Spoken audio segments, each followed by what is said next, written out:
L'histoire oubliée de Kyria, la dame élue. Le Saint-Esprit nous plonge dans l'histoire fascinante de Kyria, la femme à qui l'apôtre Jean adresse sa lettre. Qui était-elle? Pourquoi son témoignage est-il si important? Découvrez comment cette femme a su allier la vérité et l'amour, demeurer ferme face aux séducteurs spirituels et devenir un pilier de l'Église primitive. Un message profond sur la vigilance, la fidélité et la pureté du cœur. Apprenez à aimer sans vous compromettre, à accueillir sans vous tromper et à marcher dans la vérité de Christ. Abonnez-vous à la chaîne Parole d'Espérance pour recevoir chaque semaine des enseignements bibliques puissants, des prières de foi et des messages de restauration.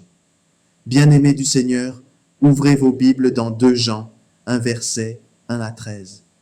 Ce texte est l'une des plus petites lettres du Nouveau Testament, mais elle contient une lumière éclatante. L'apôtre Jean écrit à la dame élue et à ses enfants, que plusieurs traductions appellent Kyria. Derrière ces quelques versets se cache le portrait d'une femme d'influence spirituelle, une femme de foi, une femme d'accueil, une femme de vérité et d'amour. Aujourd'hui, nous allons découvrir qui était Kyria, pourquoi son histoire est précieuse pour l'Église primitive et quelles leçons spirituelles elle nous laisse. Qui était Kyria? Le mot Kyria vient du grec kouria, féminin de kurios, Seigneur. Il signifie littéralement la dame, la femme noble. Jean ne parle pas ici d'une église symbolique, comme certains l'ont cru, mais bien d'une femme réelle, respectée, influente et engagée dans la foi chrétienne. Elle vivait probablement en Asie mineure, dans la région d'Éphèse, où Jean exerçait son ministère apostolique. Sa maison était ouverte aux croyants et servait probablement de lieu de rassemblement pour l'église locale. L'importance de son histoire. Kyria est l'exemple d'une femme d'église dans un monde hostile.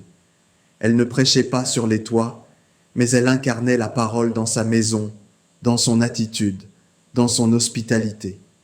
Jean l'appelle élue, preuve qu'elle était reconnue comme un instrument choisi de Dieu. Son influence spirituelle atteignait même les missionnaires itinérants, qui pouvaient trouver chez elle un abri et un appui.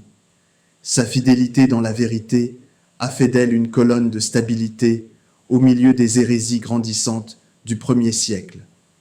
L'apôtre Jean, déjà âgé, voyait en Kyria une alliée spirituelle.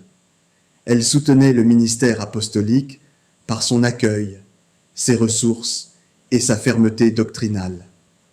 À une époque où les églises étaient souvent persécutées, les maisons des croyants servaient de refuge et de point d'appui. Jean pouvait donc écrire à Kyria comme à une collaboratrice, une mère spirituelle pour beaucoup. Sa maison était peut-être un centre d'évangélisation domestique, un lieu où la lumière brillait malgré les ténèbres du monde. Jean, dans sa douceur paternelle, donne des instructions claires. Je te prie, Kyria, non comme te prescrivant un commandement nouveau, mais celui que nous avons eu dès le commencement, que nous nous aimions les uns les autres. Verset 5. Il parle comme un apôtre veillant sur la pureté doctrinale et sur l'amour fraternel. S'il donne des ordres, c'est parce qu'il constate une lacune. Certains croyants commençaient à confondre amour et tolérance doctrinale. Ils accueillaient n'importe quel prédicateur, même ceux qui niaient que Jésus-Christ est venu en chair. Jean veut rétablir l'équilibre entre la vérité et l'amour, le lien entre vérité et amour. Jean ne sépare jamais ces deux réalités. La vérité sans amour devient dure et froide. L'amour sans vérité devient aveugle et dangereux. Dans la vie quotidienne du croyant, ces deux forces doivent marcher ensemble. La vérité garde l'amour pur. L'amour rend la vérité vivante. C'est cette harmonie que Kyria incarnait. Une foi ferme et un cœur ouvert. Jean met en garde contre les séducteurs au verset 7. Plusieurs séducteurs sont entrés dans le monde qui ne confessent point Jésus-Christ venant en chair. Voici leur marque. 1. Ils nient la véritable nature de Christ, divine et humaine. 2. Ils se présentent comme spirituels, mais rejettent la parole apostolique. 3. Ils cherchent à infiltrer les maisons, là où se réunissaient les croyants. 4.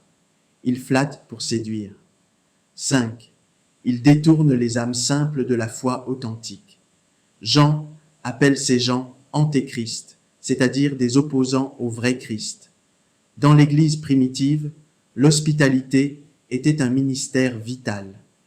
Les prédicateurs itinérants voyageaient sans ressources, dépendant de la générosité des frères et sœurs.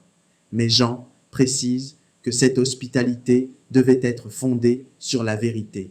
Si quelqu'un vient à vous et n'apporte pas cette doctrine, ne le recevez pas dans votre maison. Verset 10. L'amour chrétien ne doit jamais devenir un pont pour l'erreur. La maison de Kyria devait être ouverte à la vérité, mais fermée à l'hérésie. Pourquoi Jean insiste sur cette distinction? Parce que l'amour, mal orienté, peut nourrir le mal. Jean savait que certaines femmes pieuses, par bonté, hébergeaient des faux enseignants. Il appelle donc à la vigilance spirituelle, car soutenir un séducteur, c'est participer à ses œuvres mauvaises. Verset 11. Pour Jean, la foi ne se mesure pas seulement à l'accueil, mais à la fidélité à la saine doctrine. Jean ne prône pas le rejet des personnes, mais le refus des fausses doctrines. On peut aimer une personne tout en refusant son message. L'amour chrétien ne consiste pas à approuver le mensonge, mais à protéger la vérité. C'est là que réside la maturité spirituelle. Aimer sans se compromettre, accueillir sans se corrompre, servir sans se perdre. Kyria, un modèle pour aujourd'hui. Bien-aimé, Kyria nous enseigne que la fidélité à la vérité est une forme d'amour. Sa maison fut un phare au milieu des ténèbres. Elle a soutenu l'œuvre de Dieu sans se laisser séduire par l'erreur. Dans un monde où tout se mélange, vérité et mensonge, foi et manipulation, Dieu cherche encore des hommes et des femmes, comme Kyria, des gardiens de la vérité, des cœurs hospitaliers, des foyers consacrés. Que nos maisons deviennent des lieux où la vérité habite, que nos cœurs restent ouverts à l'amour, et que nos vies témoignent d'une foi pure, équilibrée et courageuse. Abonnez-vous à la chaîne Parole d'Espérance. Écrivez vos sujets de prière dans les commentaires. Par la grâce de Dieu, nous prendrons le temps d'intercéder pour vous. Ensemble, croyons que le Seigneur agira puissamment dans vos vies. Dieu vous bénisse au nom de Jésus.